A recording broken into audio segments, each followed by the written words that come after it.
এই নির্বাচন তো ছিল Hasnat Abdullah versus BNP plus Awami League plus India plus লুটেরা ব্যবসায়ী প্লাস চাঁদাবাজ প্লাস মাদক সম্রাট প্লাস মাটিখুর plus plus dot dot dot.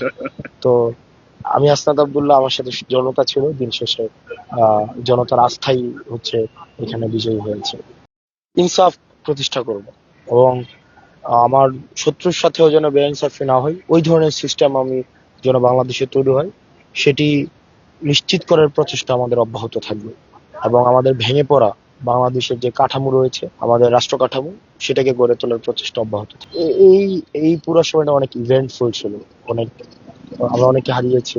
আমরা আমাদের অনেক সহযোদ্ধা জীবন দিয়েছে, হাদি ভাইকে হারিয়েছে, আমাদের কাঁধে অনেক দায়িত্ব এসে গিয়েছে, আহত অনেক আমাদের আশেপাশের মানুষ হয়েছে, শহীদ পরিবারের দায়িত্ব আমাদের কাছে এসেছে, যেটা গত বছরে 7 জন ছিল না, যেটা এই বছরে আছে।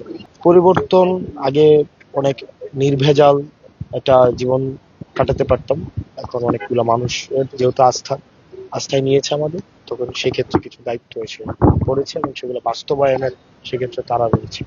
স্পেসিফিক আমার যে বিষয়টা, যে আমাদের উন্নয়ন কার্যক্রম এটা অব্যাহত থাকবে এবং অবকাঠামোগত ভাবে যেই ধরনের অবনতি হয়েছে, এবং প্রত্যেকটা মানুষ, আপনারা যারা গণমাধ্যমের আছেন, খবর সংগ্রহের জন্য দেবিদ্বারে গিয়েছেন, আইন শৃঙ্খলা বাহিনী তাদের কর্তব্য পালনের জন্য দেবিদ্বারে গিয়েছেন, প্রত্যেকটা মানুষই একটাই অভিযোগ, রাস্তাঘাটের অবস্থা ভয়াবহ রকমের খারাপ। দ্বিতীয়ত যেটি খারাপ, শিক্ষা খাতের অবস্থা খুবই খারাপ। তৃতীয়ত স্বাস্থ্য, আমার যেহেতু অনেক রেমিটেন্স যোদ্ধা আছে, তাদের অনেক প্রয়োজন আছে, দালাল চক্র আছে, মাদকের সিন্ডিকেট আছে।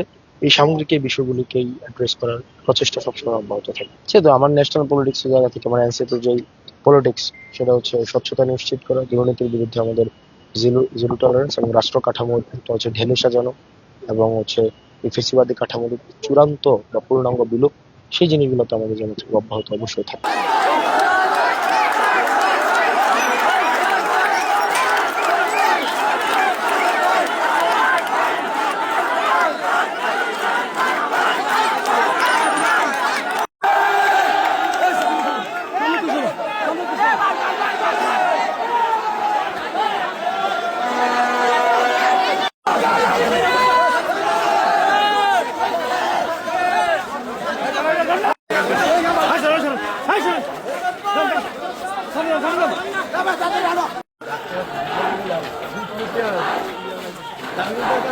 যাবে না।